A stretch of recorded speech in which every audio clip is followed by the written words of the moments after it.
Nesta oportunidade nós iremos meditar na palavra do Senhor, num texto de 2 Reis, segundo livro dos Reis, capítulo de número 6. Gosto bastante dessa história, já tive a oportunidade de pregar aqui algumas séries sobre personagens, Passamos já por Elias e também por Eliseu.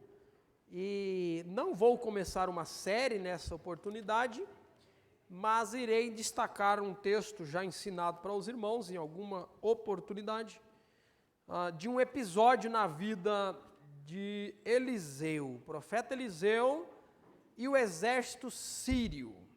Esse é o texto. Antes de ler o texto, deixe-me iniciar dizendo que, irmãos, a caminhada com Deus, o caminhar com o Senhor, o servir ao Senhor, nunca foi sinônimo de uma vida tranquila e sossegada. Nunca foi. A Bíblia não aborda dessa forma, nada é apresentado nesse quesito de tranquilidade no que diz respeito aos aspectos dessa vida, aos relacionamentos.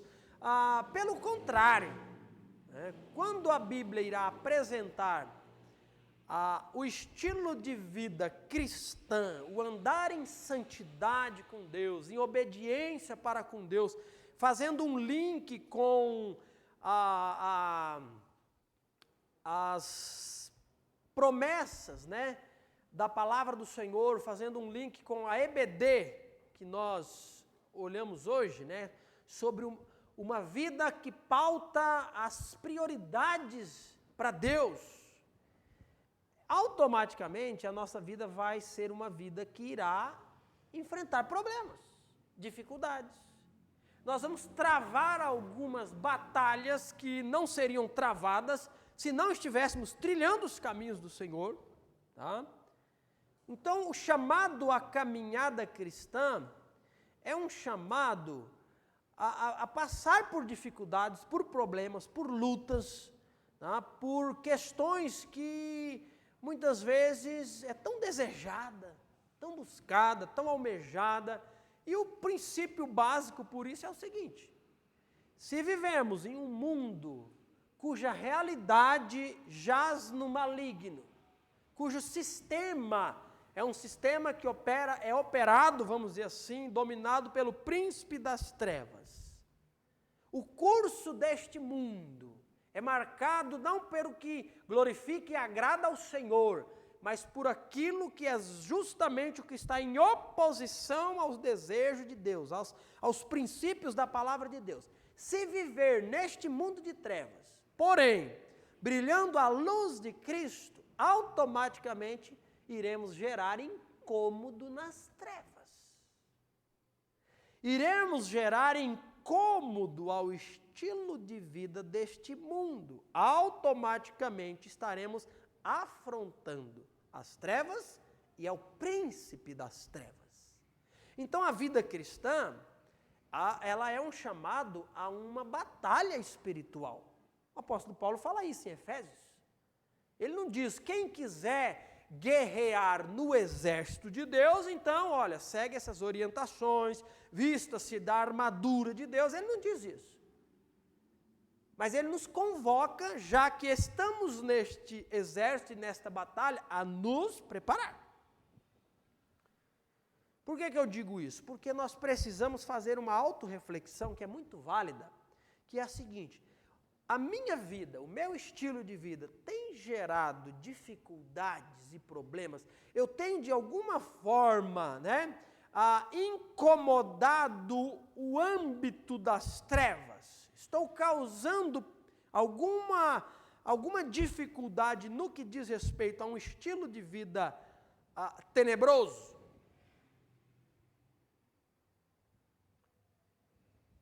E eu não me refiro, vamos lá, deixe-me detalhar e pontuar. Eu não me refiro aqui a ter um incômodo no âmbito relacional, no que diz respeito a questões do dia a dia.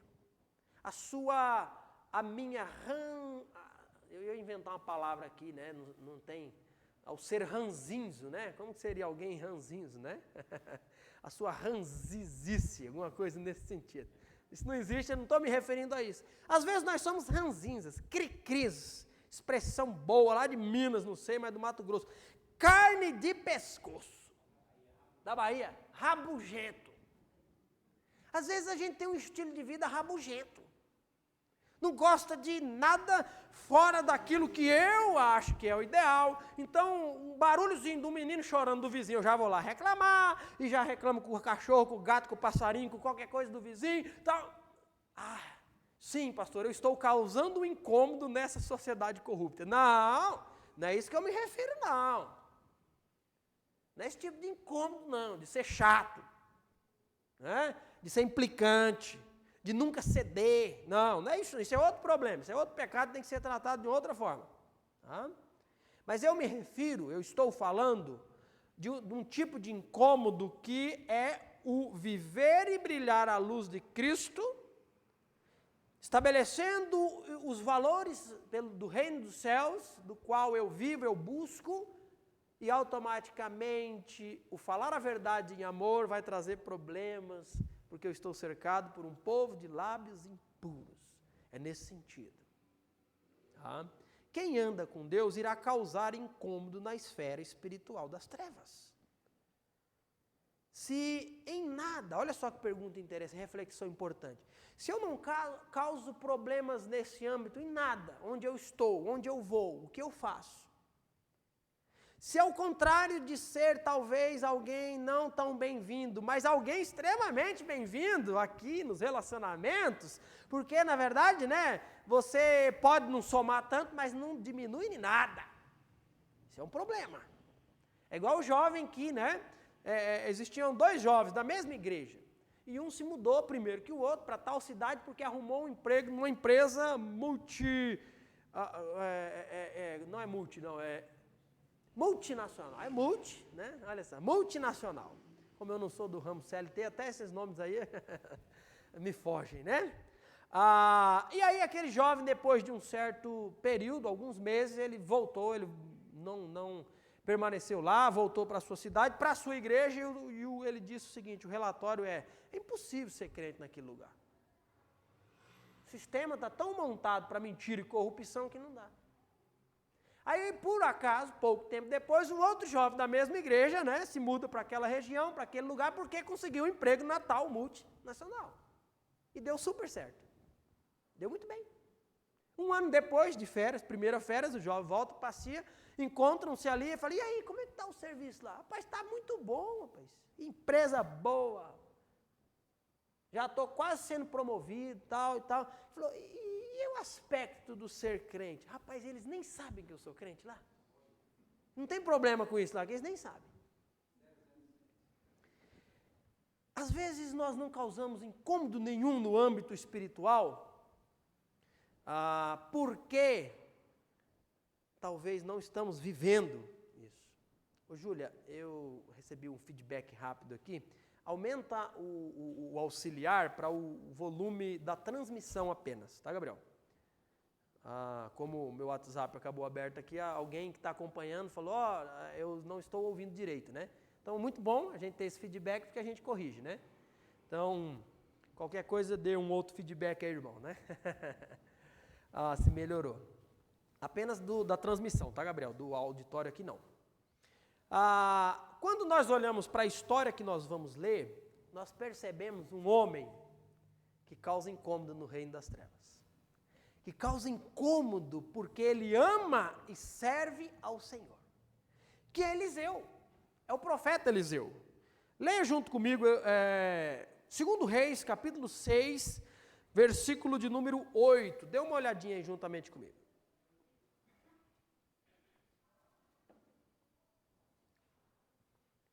Versículo 8 diz assim: quando o rei da Síria estava em guerra contra Israel, consultava seus oficiais e dizia: posicionaremos nossas tropas em tal lugar. De imediato, o homem de Deus advertia o rei de Israel: não se aproxime de tal lugar, pois os sírios planejam posicionar suas tropas ali. E o rei de Israel mandava um aviso para o lugar indicado do homem de Deus. Várias vezes ele advertiu o rei de que ficasse alerta naqueles lugares. Furioso com essa situação, o rei da Síria reuniu seus oficiais e perguntou: qual de vocês anda informando o rei de Israel sobre os meus planos? Ó, meu senhor, o rei, não somos nós, respondeu um dos oficiais. Eliseu, o profeta de Israel, revela ao rei de Israel até as palavras que o Senhor diz em seus aposentos. O rei ordenou: vão e descubram onde ele está para que eu mande capturá-lo. Então lhe informaram: Eliseu está em Dotã. Assim, certa noite, o rei da Síria mandou um exército, um grande exército, com muitos carros de guerra e cavalos para cercar a cidade. Na manhã seguinte, o servo do homem de Deus se levantou bem cedo. Ao sair, viu que havia soldados, cavalos e carros de guerra por toda parte. Ai, meu senhor, o que faremos agora? Exclamou o servo. Não tenha medo, disse Eliseu, pois do nosso lado há muitos mais do que do lado deles. Então Eliseu orou: ó Senhor, abra os olhos dele para que veja. O Senhor abriu os olhos do servo, e ele viu as colinas ao redor de Eliseu cheias de cavalos e carruagens de fogo. Quando os sírios avançaram na direção de Eliseu, ele orou: ó Senhor, faze que fiquem cegos. E o Senhor fez que ficassem cegos, conforme Eliseu havia pedido. Então Eliseu saiu e lhes disse: vocês tomaram o caminho errado. Esta não é a cidade certa. Sigam-me e eu os levarei até o homem que procuram. Então ele os guiou à cidade de Samaria. Assim que entraram em Samaria, Eliseu orou: ó Senhor, agora abre os olhos deles para que vejam. O Senhor abriu os olhos deles e descobriram que estavam no meio de Samaria. Quando o rei de Israel os viu, perguntou a Eliseu: devo matá-los, meu senhor? Devo matá-los? Claro que não, respondeu Eliseu. Eles não são seus prisioneiros, ou não são prisioneiros que você capturou na batalha. Dê-lhes comida e bebida, e mande-os de volta para casa, para o senhor deles. Então o rei lhes ofereceu um grande banquete e os mandou de volta para casa, para o senhor deles. Depois disso, os invasores sírios não invadiram mais a terra de Israel. Já lemos, já oramos, e eu gostaria de aproveitar essa oportunidade para olhar juntamente com os irmãos para alguns pontos dessa história, observando algumas questões bem interessantes, sabidas por todos nós, que precisamos, mais uma vez, relembrá-las, observá-las, né, para que seja também uma verdade nas nossas vidas. O contexto e o texto nos apresenta de forma muito clara o que é que está acontecendo aqui. Tá? É um contexto de guerra, é um contexto onde o rei da Síria, né, nesse momento bem Haddad, né, por causa do hebraico H, muito provavelmente seja essa a expressão, né, Rony, aluno de hebraico, né, no seminário. Mas o que acontece aqui? este rei está conduzindo ataques a algumas cidades do povo de Israel. E nesses ataques planejados, isolados e muito bem executados, está o quê? Está o planejamento. É natural existir, Quem sairá à guerra sem antes calcular se realmente é possível vencê-la? É isso que acontece até nos nossos dias. Às vezes há algum ataque, há alguma retaliação em alguma medida, mas nunca nenhuma medida tão forte o suficiente para isso ser devastador para mim, se eu não tenho bala na agulha para sustentar. Vai lá, dá um soco de volta, aquela coisa ali, dá um grito alto, demonstra força, mas se eu não tenho toda essa força, eu não ataco totalmente, porque depois, será pior. Então o rei da Síria reúne os seus oficiais e demanda ali, gente, nós vamos atacar a cidade tal, no dia tal, pela região tal, com tantos soldados. E o que é interessante que o texto irá apresentar para nós, que Deus é aquele que sabe de todas as coisas. Deus vê todas as coisas. E o Senhor já está sabendo de tudo isso. E Deus é aquele que irá revelar para Eliseu o planejamento dos sírios. Eliseu revela isso, o texto diz o seguinte, eu gosto de algumas palavras do texto. O texto no versículo 8 vai falar sobre isso, que quando existia um ataque, existia um planejamento, uma reunião secreta, mas o drone de Deus captava o que era dito ali e levava isso lá para o profeta. Hoje é assim, Hoje é possível ter escutas. Olha só, gente. Tem um bocado de gente vigiando um bocado de coisa aí, viu? Isso é verdade. Escutando um bocado de coisa. E o que tem de gente preso com esse negócio aí, daqui para lá e de acolá, e eu não falo se você não falar. Então nós vamos, mas já existia isso lá naquela época, ó. Deus tinha as suas escutas. E Deus, o versículo 9, de imediato. Eita, agora fibra ótica, não sei quantos megas, já era upload e download ao mesmo tempo desse áudio de primeira mão para Eliseu, que também rapidamente procurava o rei de Israel, e ele dizia o seguinte, olha, vai acontecer isso. Esteja você pronto, precavido, planejado. Aí o rei mandava o quê? Tropas o suficiente, para vencer aquela batalha. E eles já estavam lá camuflados, meu amigo, esperando, Depois do morro, lá vem o exército sírio, achando que ainda, terão tempo para chegar, para cercar, para olhar, para passar aquela noite ali, pegar de surpresa. Depois da curva, estava lá o exército de Israel pronto. E toma-lhe peia. Venciam, voltavam para casa derrotado.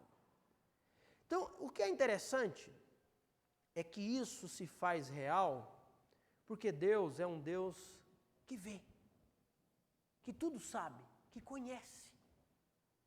Esse é o ponto.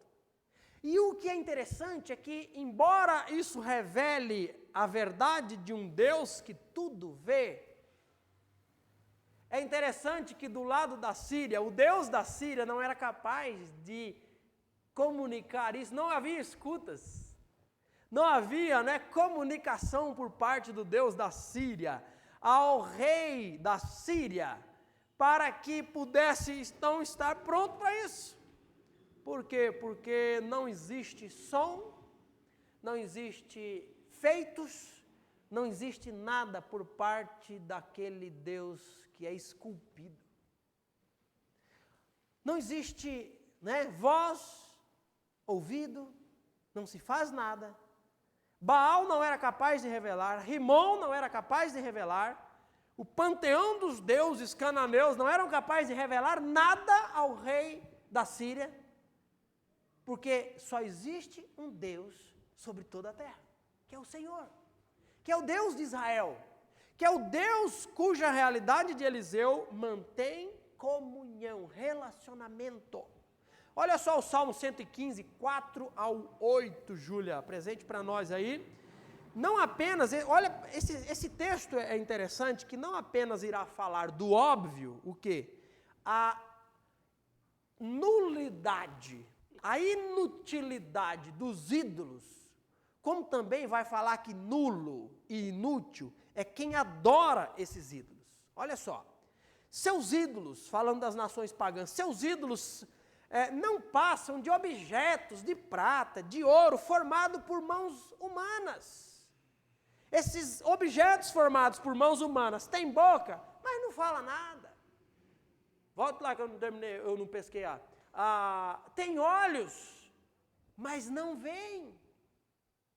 Tem ouvidos, mas não ouvem. Tem nariz, mas não respiram. Essa é a realidade dos deuses. Eles têm mãos, mas não apalpam. Têm pés, mas não andam. Têm garganta, mas não emitem som. Esses são os deuses. Esse é o Deus da Síria. Só que o salmista irá revelar para nós o seguinte: aqueles que fazem ídolos, aqueles que neles confiam, são exatamente iguais a eles. São nulos. Bem, eu ia falar o rei, mas o general de guerra, o grupo secreto do rei da Síria não era capaz de saber sobre isso, porque serviam a deuses falsos e eram em si nulos no que diz respeito a analisar as coisas de uma perspectiva de Deus. Por outro lado, a Bíblia irá apresentar o soberano Senhor, cujos olhos são como chamas de fogo que a tudo vê. Olha só o Salmo 94, verso 11. Deus vê não somente as ações, aquilo que fazemos, Deus é aquele que tem acesso e vê e conhece e mede as nossas intenções. O Senhor conhece os pensamentos de alguns, é isso que o texto diz? O Senhor conhece os pensamentos de cada um. O Senhor sabe que nada valem. Feliz é aquele a quem disciplinas, Senhor, aquele a quem ensinas tuas leis. Era apenas o primeiro verso para dizer que Deus é aquele que sabe de todas as coisas. Olha só esse próximo salmo aqui, falando sobre nós, sobre o salmista Davi, sobre a realidade do ser humano diante de Deus. Salmo 139, os primeiros 4 versos vai nos dizer sobre o Senhor como aquele que examina o nosso coração e diz: ó Senhor, Tu examinas meu coração, o salmista Davi diz, e conhece tudo ao meu respeito. O Senhor sabe quando me sento e quando me levanto, e mesmo de longe conhece meus pensamentos. Tu me vês quando viajo e quando descanso, sabes tudo o que faço. Antes mesmo de eu falar, Senhor, sabes o que vou dizer. Se por um lado a Bíblia apresenta a nulidade dos deuses pagãos, a Bíblia vai apresentar a onipotência, a onisciência, a soberania do Deus a qual Eliseu serve. É o verdadeiro Deus. E o homem, quando anda com Deus, ele enxerga o mundo da perspectiva de Deus.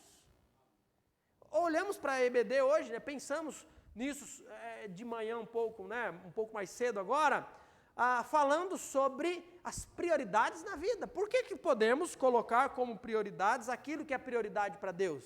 A partir do momento que analisamos a vida, o mundo, com a perspectiva de Deus. Do contrário, não é possível. E o rei da Síria, sábio igual um ídolo, irá concluir o seguinte, não vai fazer a leitura correta. Ele vai concluir o óbvio da lógica, que não é a realidade. Ele diz, existe alguém entre nós que escuta o que eu estou falando e vai lá contar. Politicamente, no nosso país, né, cravou-se a palavra delação premiada. Quando você conta o que sabe para bater a sua situação complicada, né? Seja lá o que for. Isso sempre existiu, né? Os presos vão lá e tomam uma prensa da polícia, tomam uma peia lá, conta quem é que estava contigo. Não vou, mas vai contar até o que não sabe, meu amigo. O cacete é grande que o negócio, né, revela até o que não viu. Isso é delação, isso é contar. E aí o rei da Síria vai por esse caminho. Existe um delator entre nós, um 71. Né? Existe um fuxiqueiro. Não sei como cada terra chama, né? Existe alguém aqui que está contando. E aí alguém, eu não sei como, agora eu não sei como que alguém da Síria sabia sobre o profeta Eliseu. Mas alguém diz o seguinte, não, meu senhor, não é nenhum de nós, não. Existe um homem lá em Israel, existe um profeta, existe um homem de Deus. Olha as expressões que o texto traz para nós, né? Esse homem de Deus, ele faz o rei de Israel saber o que tu diz até quando você está para dormir, nos seus aposentos, o seu quarto. Essa é a ideia. E aí, mais uma vez, a sabedoria de um ídolo, transmitida para aquele que se curva diante de um ídolo, o raciocínio foi o seguinte, pronto, é fácil. É só descobrir onde ele está e capturar. Vamos trazê-lo aqui para a gente fazer uma entrevista, né? Vamos conversar. Será que é essa a ideia? Peia? Ninguém manda um exército para dar uma peia num homem, né? Manda um exército para capturar um homem para decapitá-lo. Essa é a ideia. Vamos resolver a situação. Irmãos, olha o tamanho da sabedoria desse cabeça de alfinete aqui. Se do lado de lá, esse homem revela para o rei de Israel o que eu digo aqui, faz sentido capturar e ir atrás desse homem? Mas o homem que não serve a Deus não tem sabedoria, não tem visão, não tem a perspectiva de Deus, então ele se envereda pelo caminho desejado, igual um ídolo de madeira. E do outro lado, quem é que está lá? Eliseu, um homem de Deus, que tem comunhão com Deus. Eu gostaria de ir aplicando aos poucos, né, essa mensagem. E eu penso que, considerando um pouco mais de forma prática agora, o Deus de Eliseu, o Deus que a tudo vê e sabe, assim como Deus via o contexto de Eliseu, esse contexto de guerra entre as nações, Deus é o mesmo Deus que a tudo vê e tudo sabe. E Deus também é aquele que conhece a minha e a sua vida dentro dos nossos contextos. Então, talvez possamos rapidamente apenas olhar para os aspectos que o texto nos apresenta, da vitória de Eliseu sobre esses homens, da paz instaurada no final, mas precisamos lembrar do Deus de Eliseu, do Deus de Israel, que é o nosso Deus. Nós lemos o Salmo hoje, de propósito, né? O Deus de Jacó está do nosso lado. Aquietemos e sabemos que Deus está conosco, que Ele é Deus. Saber que Deus é aquele que tudo vê, irmãos, deve implicar na minha vida que Ele sabe o que eu estou passando. Ele conhece. Ele não está indiferente para com a minha situação. Ele não está desapercebido. Às vezes a nossa impressão é que os ouvidos de Deus às vezes se tapou, que os olhos de Deus estão em outra direção, não sobre nós. Mas quando olhamos para a Bíblia, podemos estar tranquilos de que Deus, Ele conhece a nossa situação. Conhece tanto que Ele quer nos guiar, Ele quer nos orientar. Ele quer fazer-nos perceber o que não, que nós percebamos o que não está em ordem na nossa vida. Às vezes essa percepção de que os olhos de Deus estão vedados, que as mãos de Deus estão, os braços de Deus está cruzado para nós, que os ouvidos de Deus estão tapados para nós. Essa percepção, às vezes, ela é simplesmente, por quê? Porque o que eu tenho feito, a maneira como eu tenho vivido, eu não estou sabiamente fazendo o que ele diz para fazer. E o óbvio é que a colheita disso não será boa. Às vezes é isso. Tá, e aí? Muda o fato de que Deus a tudo conhece, tudo sabe e quer conduzi-lo? Não, não muda o fato. Tanto que a sua palavra, o que é? Orientação para nós, é lâmpada para os nossos pés, é luz para o nosso caminho. O texto mais amado da minha parte das Escrituras, 2 Timóteo 3,16.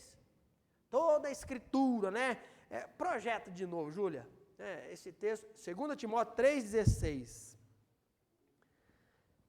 É útil, é proveitosa, mas eu gosto do que é dito na NVT ao dizer que toda a Escritura é inspirada por Deus e útil. Útil para quê? Para nos ensinar. Ensinar o quê? O que é verdadeiro.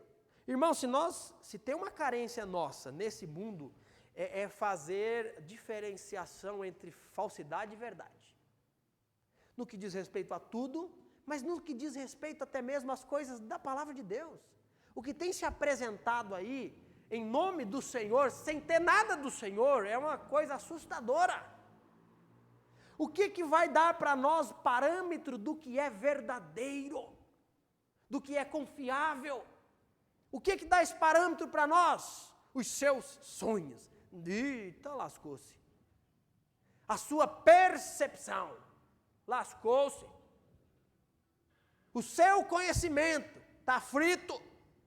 Não, o que dá parâmetro para nós sobre verdade ou mentira é a palavra. É a Escritura que já foi inspirada, soprada por Deus. Por isso ela é útil. Porque ela nos ensina o que é verdade. Porque ela, que é a palavra de Deus, nos faz perceber. Olha só, aqui sim, percepção. Olhando para a sua vida, eu tenho uma certa facilidade de perceber o que não está muito em ordem. E se você olhar para mim, é meio fácil também, relativamente. Quando nós olhamos para o outro, a gente dá os pitacos com mais facilidade. Agora, quando o assunto é olhe para a sua vida, para você perceber o que não está em ordem, não é mais difícil? É mais difícil. Aí o que vai ajudar eu perceber algo desordenado na minha vida? Fora do prumo de Deus? A palavra de Deus. Ela nos faz perceber o que não está em ordem na nossa vida. E aí o que ela faz? Nos corrige quando erramos e nos ensina a fazer o que é. Será que esse Deus de Eliseu, esse Deus que a tudo vê, ele também tem desejo e intenção de nos guiar, de nos orientar, de nos apontar o caminho? Com certeza, irmãos. Olha só, Salmo 32:8, fechando esse ponto. Olha, eu gosto muito desse texto. Olha esse verso. Salmo 32:8 vai nos dizer: o Senhor diz, eu quero guiar, eu guiarei, pelo melhor caminho para a sua vida. Eu lhe darei conselhos e cuidarei de você. Olha o desejo de Deus para com o seu povo Israel nesse momento. Olha o desejo de Deus em nos orientar, nos guiar, nos conduzir, cada um dentro daquilo que Ele já planejou de limites, de caminhos a seguirmos. Então Eliseu serve a um Deus, tem comunhão com um Deus que tudo vê. E Deus revela para Eliseu os planos do rei da Síria. Nós olhamos para esse texto pensando no que podemos aprender sobre Deus e podemos também ver que Deus é aquele que protege. O que acontece? Já lemos aí, e esse rei da Síria, quando descobre que Eliseu está em uma cidade chamada Dotã, envia para lá, conforme os destaques aqui, um grande exército. Não é só um grande exército, é um grande exército bem armado. com o que há de melhor. Hoje falar de carruagem de guerra, carroça que cavalo pode puxar, e cavalo não é falar do melhor armamento de guerra, né? De jeito nenhum. Mas na época que não existe uma pistola para disparar na direção do inimigo, não existe uma espingarda, não existe nada de alcançar mais longe do que talvez o arremessar de uma flecha toda assim, um arco e flecha totalmente longe da tecnologia que temos hoje, né? O míssil da época era uma flecha que ia alguns metros, né? Às vezes uma madeira errada, a flecha nem chegava lá deitada, né? Não chegava nem de ponta. Espada e soco, meu, era um negócio que tinha na época. Então, estar com um exército, com carros de guerra e cavalo, é um exército armado. É um exército, poderíamos contextualizar com a palavra, né? Está armado até os dentes. E o texto vai apresentar para nós que Deus protege, que Deus cuida. Só que dentro dessa verdade de que Deus protege, tem uns detalhes interessantes aqui. Então, Eliseu, pense comigo, vamos lá. Não vou afirmar o que o texto não está afirmando, mas vou, pela liberdade do texto, imaginar o que provavelmente seria. Se Deus revela para Eliseu os ataques do exército sírio nos pontos isolados das cidades que eles planejavam atacar, será que Eliseu estava sabendo que viria um exército para capturá-lo? Eu penso que sim. Eu penso que o mesmo Deus havia revelado. E o que nós vemos? Nós vemos um profeta aqui, com um rapaz, né, nessa parte do texto não nos é apresentado o nome de Geazi, que mais para frente vai aparecer, e ele tem lá um ajudante, ele tem lá um companheiro. Era comum existir, né, alguém acompanhando um profeta. E aí eles passam a noite, e eu quero entender aqui que foi uma bela noite de sono, tanto para Geazi, quanto para Eliseu. Geazi não me leva a nada a entender aqui que ele sabia da situação.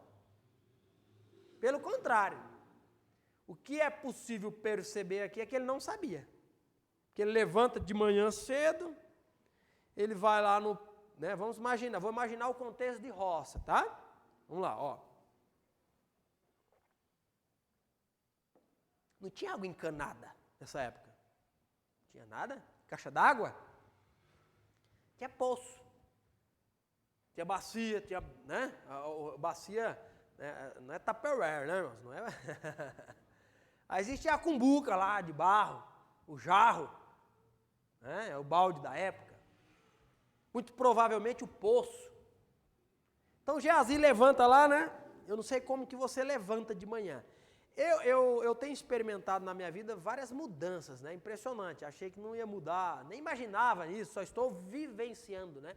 A experiência de ir mudando o gosto por comida, mudando o gosto de algumas coisas e mudando a força física, viu? A Danival sorriu, já mudou, né, Danival? Já mudou aí. Esse sorriso aí é de que ele já se entregou, né? Já mudou aqui faz tempo, né? Irmãos, eu levantava de manhã pronto para uma corrida, literalmente, pronto para correr mesmo.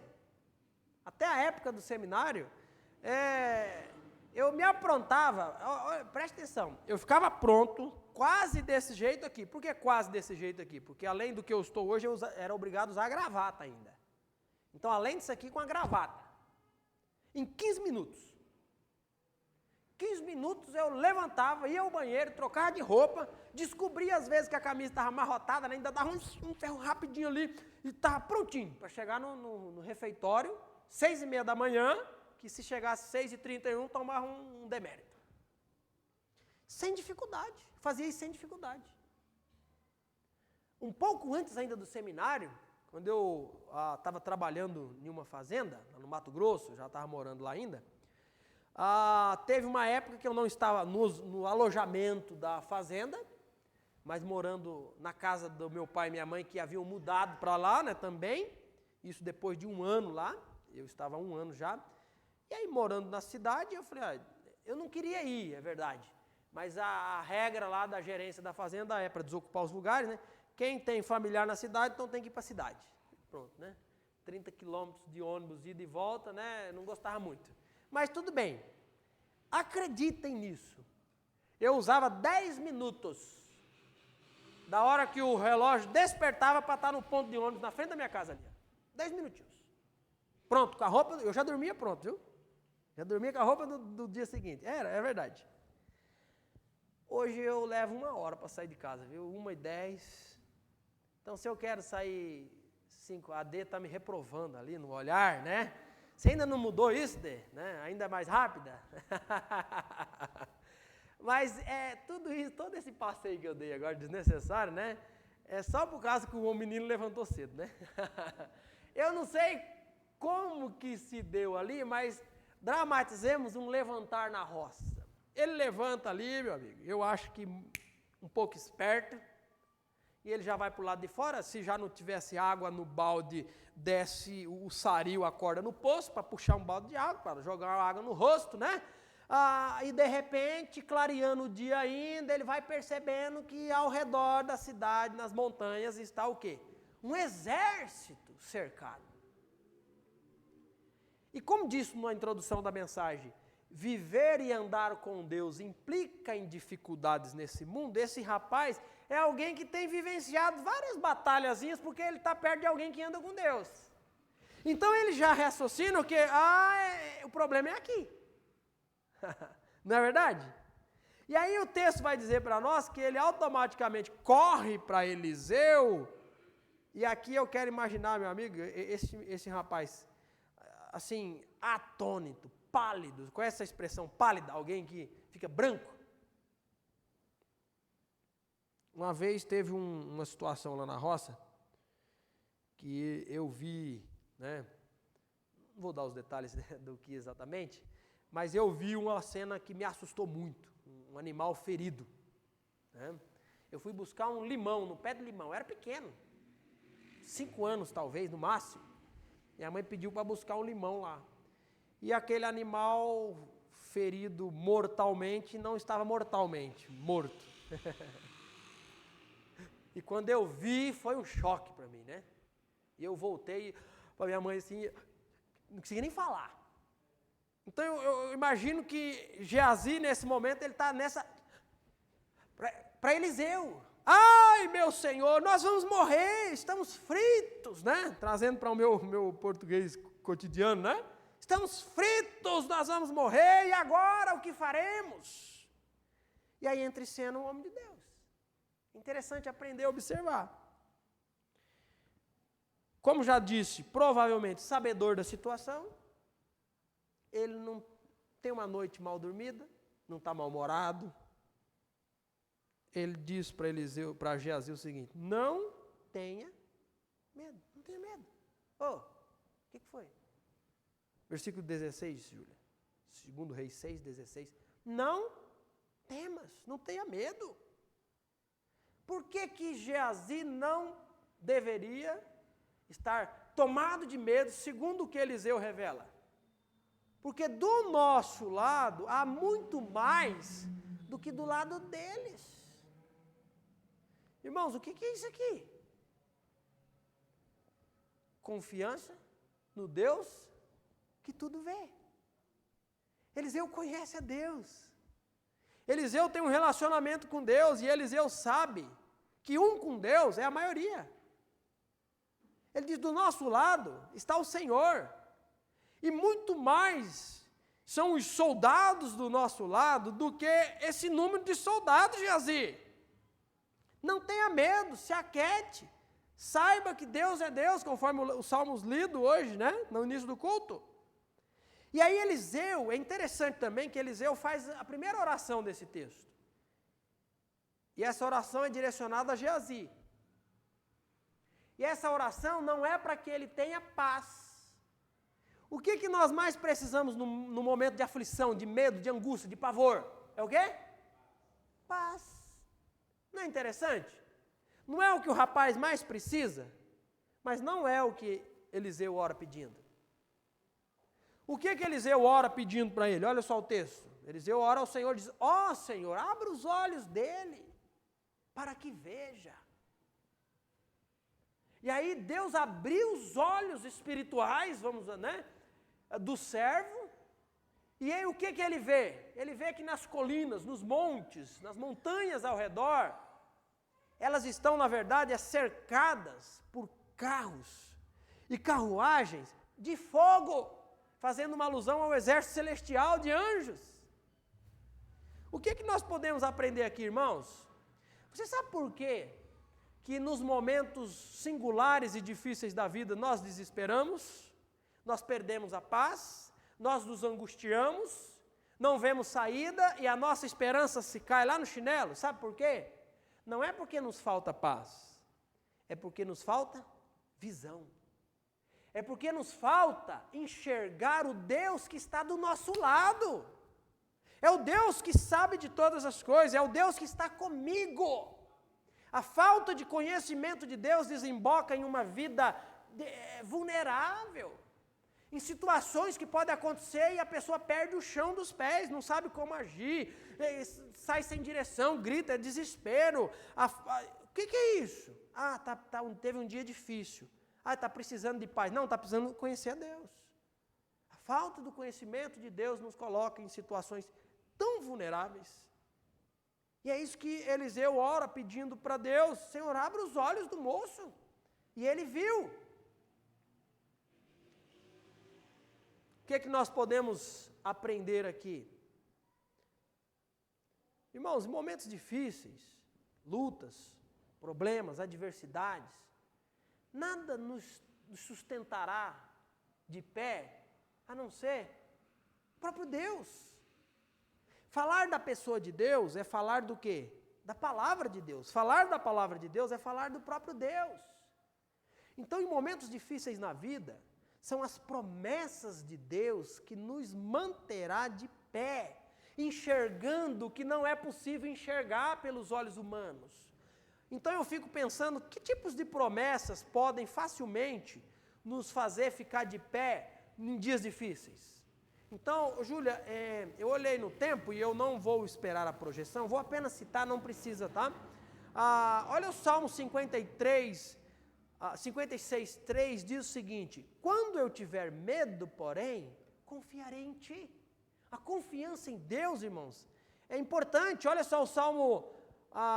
Isaías 12:2 diz: eis que o Senhor é minha salvação, confiarei nele e não temerei, porque o Senhor Deus é a minha força e o meu cântico, e se tornou a minha salvação.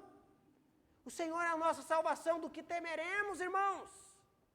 Se Ele já operou o milagre da salvação nas nossas vidas, vamos ter medo do quê? Salmo 27:3 diz: ainda que um exército me cerque, meu coração não temerá, ainda que invistam contra mim, permanecerei confiante.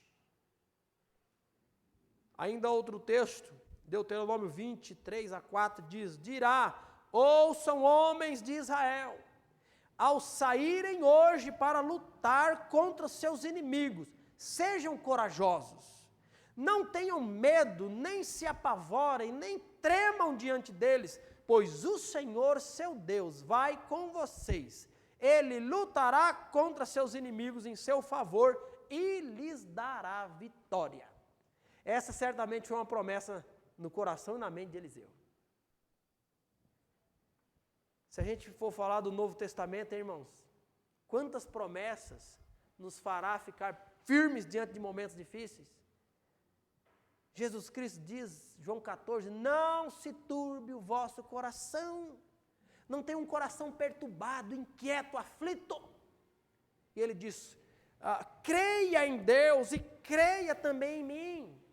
Lá na casa do meu Pai há muitas moradas. E quando eu for e preparar lugar para vocês, ele diz, eu voltarei novamente. E eu levarei todos vocês que me pertencem, para que onde eu estiver, vocês estejam também. Isso é uma promessa que pode nos manter de pé diante de momentos difíceis, saber que eu sou do Senhor e que Ele voltará para me buscar, para sempre juntos estaremos, sem sombra de dúvidas. Cantamos na EBD, firme nas promessas do meu Salvador. A certeza, certamente a palavra de Deus E a sua presença na vida de Eliseu trazia a esse homem paz, quietude, confiança e fé. Essa mesma palavra, com as mesmas promessas, vem a mim e a você, nos garantindo que o Deus de Eliseu está conosco e tem o controle da situação. Não temas, não se desespere, não haja na força do braço, mas deixe Deus à sua frente abrir o caminho. Isso não isenta a nossa responsabilidade, viu, irmãos?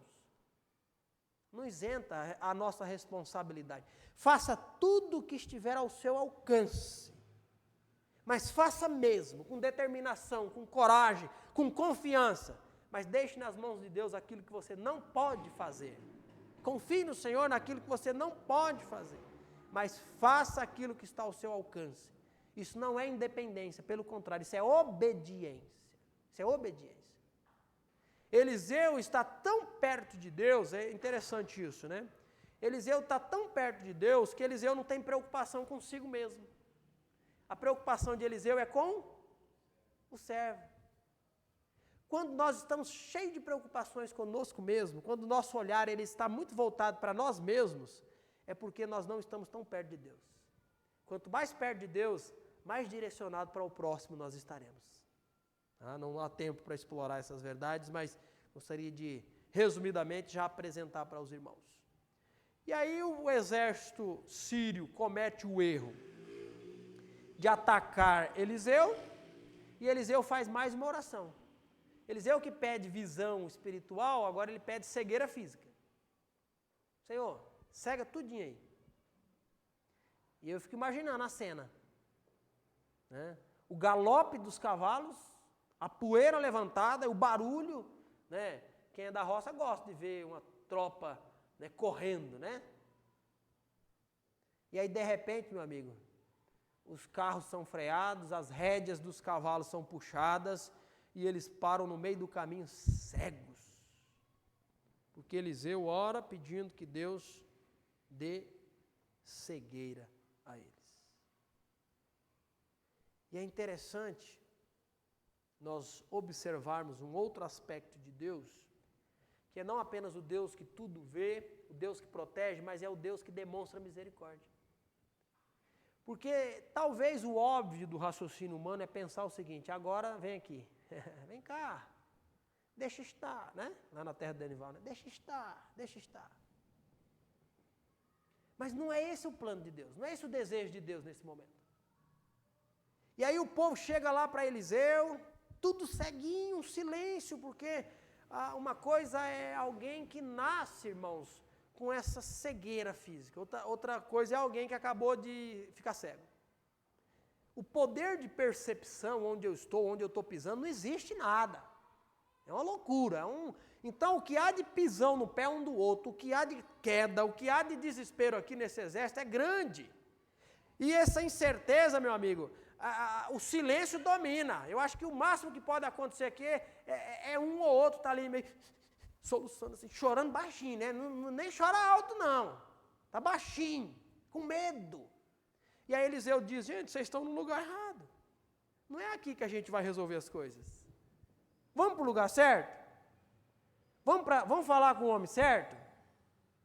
Nós vamos, né? Vamos seguir, vamos caminhar. E aí imagine a cena daquele bando de gente. Aqui eu acho que já ficou para trás cavalo, já ficou os carros para trás, meu amigo, está tudo uma mão dada com o outro aqui, meu amigo, caminhando e um pisando no pé do outro, ninguém fala nada, meu, tudo quietinho, o medo toma conta e de repente eles chegam lá em Samaria, capital de Israel. Eles entram, né, pela cidade, os portões ali, acho que desconfia de algumas coisas, não faz ideia de outras, e Eliseu faz mais uma oração lá: Senhor, abra os olhos dos meninos aí de novo. E aí eles olham, né, e eles estão na fortaleza de Israel. O rei de Israel, que nessa altura aqui, meu amigo, é um camarada, né, é filho de Jezabel e Acabe. Se já não confundir as histórias aqui. E aí esse homem olha para Eliseu com certo respeito e diz o seguinte: dá um sinal ali, né? Posso matar? Vamos executar aqui? Posso matá-los, meu senhor? Posso matá-los? E Eliseu diz, tu mata aqueles que você capturou na guerra. Tu não capturou ninguém aqui. Tu vai fazer o seguinte, você vai dar banquete para eles, você vai encher a barriga deles. Se tem uma coisa que eles estão, além do medo, meu amigo, que agora parece que piorou com a visão, né? Porque descobriram onde estava, é fome. Dê o que comer. E mande-os de volta para a sua casa, para o senhor deles, para o rei da Síria. E foi isso que aconteceu. Né? Um homem, quando caminha com Deus, irmãos, isso aí não caminha com Deus não, né? Não é possível, né? Na frente da igreja subiando essa buzina aí, né? O homem que caminha com Deus tem discernimento do que Deus quer, do que Deus deseja. E Deus, em certos momentos, queria guerra, queria a morte. Em outros momentos, Deus quer a paz. Nesse momento, Deus quer a paz. E Eliseu percebe isso, Eliseu tem discernimento, Eliseu tem, né, a percepção e a perspectiva de Deus. O rei de Israel não tem. Andar com Deus implica em perceber o agir de Deus. Um quer matar, o outro quer cuidar. O que Deus quer? Cuidar.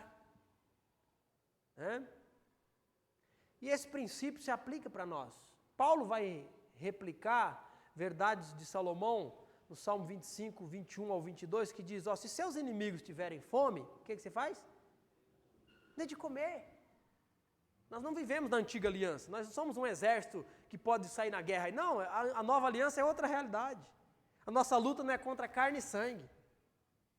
Então, se o seu inimigo tiver fome, dê de comer. Se tiver sede, dê-lhes de beber. Quando você faz o bem para alguém que te faz mal, é como se você amontoasse brasas vivas sobre a cabeça dessa pessoa. Brasa viva queima, então vou jogar um fogaréu. Não é nesse sentido. É no sentido de que aquilo vai estar aquecido na cabeça dele, aquilo vai estar presente na cabeça dele. Puxa vida, eu fiz o mal para aquele camarada, eu menti sobre ele, eu queria puxar o tapete dele. Quando ele teve a oportunidade, ele me fez o bem. Isso não é normal. Não é normal, isso é divino. E é o que é esperado. Concluindo, irmãos, para encerrarmos. É interessante nós observarmos de tudo isso, não apenas o que nos é apresentado sobre o Deus que vê, o Deus que protege e o Deus que demonstra misericórdia, mas como cada um se relaciona em tudo isso. E eu já fiz isso falando do rei da Síria, falando do rei de Israel, falando de Eliseu, falando de Geazi, mas eu concluo encerrando o seguinte: é interessante o texto apresentar uma diferença muito clara entre quem está perto de Deus e quem não está perto de Deus. E eu me refiro a Geazi e a Eliseu. Existe uma diferença entre estar na multidão e ter intimidade com Deus. Há uma diferença. Geazi não é inimigo. Geazi não é alguém da Síria. Geazi não é um camponês simples de Israel. Geazi é um acompanhante de profeta. É um moço de Deus. É alguém que está admirado, encantado, está servindo a Deus. Mas Geazi não representa alguém que tem intimidade com Deus. E conhecer a Deus e ter intimidade com Deus é algo que fica evidente apenas quando a situação da vida é contrária, é adversa. Quando está tudo bem, meu amigo, está tudo bem. Sobre o que alguém que está tudo bem está preocupado? Sobre muito pouco ou quase nada, está tudo bem.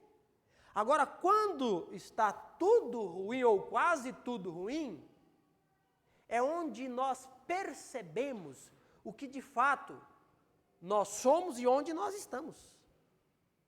É num momento adverso que esse moço que caminha com o homem de Deus, do homem que, irmãos, eu não li versículo 1 ao 6, eu li do 1 ao 7, eu li a partir do 8. Do 1 ao 7, sabe o que Eliseu faz? Um machado flutuar. Escapou um machado do cabo no Rio Jordão e agora o machado era emprestado. E aí houve um desespero e Eliseu ora e o machado flutua. Esse menino vê o poder de Deus na vida de Eliseu. Mas quando a situação fica difícil, evidencia-se que Geazi, na verdade, tem uma vida espiritual superficial, rasa, pouco conhecimento de Deus, se desespera diante do grande problema. Não era um problema pequeno, era um grande problema. E eu pergunto para você,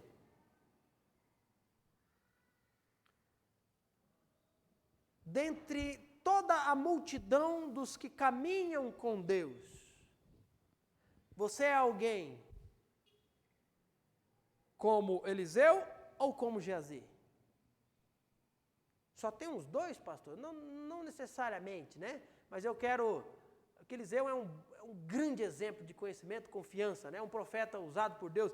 Mas o ponto é o seguinte, de dentre o público, a multidão que caminha com Deus, você é alguém que tem conhecimento de Deus, intimidade com Deus, e pode então confiar em Deus diante da adversidade, ou você é alguém que faz parte da multidão, mas quando a luta chega também o desespero, chega o desânimo, chega a falta de confiança, chega, né? Tudo isso que evidencia que você precisa de Deus. Quem é você? Irmãos, independente de qual lugar que você ocupa, isso não é um lugar que necessariamente é para você ficar. Deus nos convida a caminharmos com Ele, a crescermos, a conheçamos e prossigamos em conhecer o Senhor. É disso que precisamos, é de estar perto de Deus. O que eu acabei de ler sobre 2 Timóteo 3,16, o que eu preciso para crescer? Palavra de Deus. Leia, medite, ouça, relacione, olha só que importante, relacione o que a palavra de Deus diz com a sua vida. O que precisa mudar? Onde que tenho falhado? Em quais aspectos? Pastor, estou meio perdido em tudo isso. Vem falar comigo, que vai ficar perdido em meio, não totalmente perdido, espera-se que não. Vamos juntos olhar para a palavra de Deus, vamos observar o que se faz necessário para que diante dos momentos difíceis da vida, a realidade a partir de você possa ser evidente, alguém que tem crescido com Deus. Ninguém cresceu o suficiente que não precisa crescer mais. Vamos continuar necessitando de crescimento. Mas é estranho alguém que no ano passado estava na mesma categoria e lugar que está hoje. Não pode. Eu preciso continuar crescendo. Eu preciso continuar aprendendo. E evidenciando que eu tenho um Deus que eu sei quem é o Senhor. E eu posso confiar. Diante das lutas, assim como Eliseu teve paz, nós podemos ter paz. Nós podemos confiar, porque Deus está conosco. Senhor, te louvamos, te agradecemos e oramos a Deus, pedindo que o Senhor cuide de nós. Que o Senhor se revele a nós como Deus que não apenas quer salvar-nos, mas que conhece o nosso contexto, a nossa vida, a nossa dificuldade. E que possamos, ó Deus, atender ao Teu convite, de conhecê-lo mais, de confiar no Senhor, de descansar, enquanto fazemos o que o Senhor espera que façamos. Nos abençoe, ó Deus, nos fortaleça e nos sustente em Tua presença. Nós oramos no nome de Jesus. Amém.